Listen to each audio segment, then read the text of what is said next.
ሰላም ሰላም ውድ የዩኒት ስኩል ቤተሰቦች በዚህ ቻናል ትምህርቶችን በኦንላይን እያስተማርን እንገኛለን። የምናስተምራቸው ትምህርቶችም አማርኛ፣ እንግሊዘኛ፣ ሂሳብና ሌሎችንም ትምህርቶች በማስተማር ላይ እንገኛለን። ለመማር የምትፈልጉ ቤተሰቦቻችን ቪዲዮ ላይ ባስቀመጥነው ስልክ ወይም በኢሞ፣ በቴሌግራም፣ በዋትስአፕ በሌሎችም የሚዲያ አማራጮች ሃሎ ይበሉን፣ ይደውሉልን፣ ይማሩ። በዛሬው ትምህርታችን የቪዲዮአችን ደግሞ የተለያዩ ቃላትን እንዴት በቀላሉ ማንበብ መተርጎም እንችላለን የሚል ትምህርት ወይም ቪዲዮ እንማማራለን።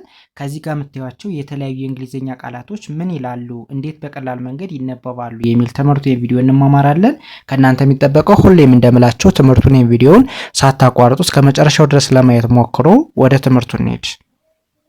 ኦኬ፣ ከመጀመሪያው ስንጀምር የመጀመሪያው ምን ይላል? ከዚህ ጋር በአማርኛው እንዴት እንደሚነበብም ተቀምጧል። እሺ ዲኦን ዶ ብለን እናነባለን፣ ወይም ደግሞ ዶ ሚል ድምፅ አለው።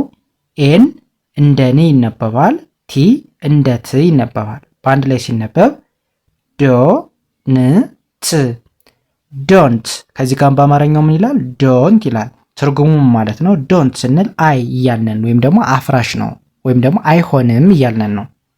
ኦኬ ወደ ሁለተኛው ስንሄድ ኤልኦን እንደ ሎ ሳይሆን እንደ ሉ እናነባለን። ለምን? ኦ ሚል ሁለት አናባቢ ሲመጣ ኡ ሚል ድምፅ ስላላት ማለት ነው። ስለዚህ ኤልኦን ሉ እንላለን። ኦ ሳይለንት ነች። ኬን እንደ ክ አነባለሁ። በአንድ ላይ ሉክ ሉክ። ከዚህ ጋር በአማርኛው ምን ይላል? ሉክ ተብሎ ተቀምጧል ማለት ነው። ምን ማለት ነው? መመልከት ወይም ደግሞ ተመለከተ ማለት ነው ትርጉሙ በአማርኛው። ኦኬ ወደሚቀጥለው ስንሄድ ዲኦን ዶ ብያነባለሁ ወይም ደግሞ ዶ ሚል ድምፅ አለው። እሺ ሲን እንደ ክ አነባለሁ። ቲኢን እንደ ተ፣ አርን እንደ ር። በአንድ ላይ እናንብበው ዶ ክ ተ ር ዶክተር። ዶክተር ማለት በአማርኛው ሐኪም ማለት ነው። እሺ ወደሚቀጥለው ስንሄድ ጅን ለብቻዋ እንደ ግ፣ አርኢን እንደ ሬ፣ ኤ አትነበብም። ለምን? ከኢ ጋር ስለመጣች ማለት ነው። ቲን እንደ ት። በአንድ ላይ ግሬት ግሬት። ግሬት ማለት ታላቅ ማለት ነው። እሺ ከዛ ወደዚህኛው ስንሄድ ሲ ከኢና ከአይ ጋር ስትመጣ እንደ ስ ነው የምትነበብ። ስለዚህ ሲኢን ሴ እንላለን ወይም ደግሞ ሴ ሚል ድምፅ አለው። ኤን እንደ ን፣ ቲና ኢ በአንድ ላይ ሲመጡ ተ ሚል ድምፅ አላቸው። አር እንደ ር በአንድ ላይ ሴ ን ተ ር ሴንተር። ሴንተር ማለት ዋና ማለት ነው በአማርኛው። ኦኬ እነዚህም በዚህ ካየን ወደዚህኛው ስንሄድ የመጀመሪያው ምን ይላል? ኤስኤችኦ በአንድ ላይ ሾ ሚል ድምፅ አለው ወይም ደግሞ ሾ ተብሎ ይነበባል። ደብሊውን እንደ ው እናነባለን። ስለዚህ በአንድ ላይ ሾ ው ሾ።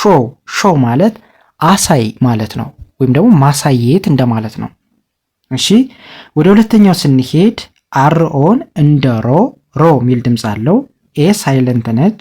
ዲን እንደ ድ በአንድ ላይ ሮድ ሮድ። ሮድ ማለት መንገድ ማለት ነው። እሺ ኤስ ምን ይላል? ኢ ሚል ሁለት አናባቢ በተመሳሳይ መጥቷል። ስለዚህ ኤፍኢን ፊ ብያነባለሁ ወይም ደግሞ ፊ ሚል ድምፅ አለው። ኤ ሳይለንት ነች። ዲን እንደ ድ በአንድ ላይ ፊድ ፊድ። ፊድ ማለት መመገብ ወይም ደግሞ መገበ ማለት ነው። ኦኬ ወደዚህኛው ስንሄድ ከዚህ ጋር ኦ ሚል ሁለት አናባቢ ስለመጣ ኦ እንደ ኦ ሳይሆን እንደ ኡ ይነበባል። ኡ ሚል ድምፅ አለው። ስለዚህ ቢኦን ቡ እንላለን። ሁለተኛው ኦ እናልፋታለን ወይም ደግሞ ሳይለንት ነች። ኬን እንደ ክ በአንድ ላይ ቡክ ቡክ። ቡክ ማለት መጽሐፍ ማለት ነው። እሺ ወደዚህኛው ስንሄድ ኤችኢን እንደ ሄ፣ ኤ አትነበብም። ለምን? ኢና ኤ ሲመጡ ኤ ስለማትነበብ ማለት ነው። ዲን እንደ ድ በአንድ ላይ ሄድ ሄድ። ሄድ ማለት ራስ ማለት ነው። ኦኬ ወደ መጨረሻው ስንሄድ ኤፍኤን እንደ ፋ፣ ኤስን እንደ ስ፣ ቲን እንደ ት በአንድ ላይ ፋስት ፋስት። ፋስት ማለት ፈጣን ማለት ነው።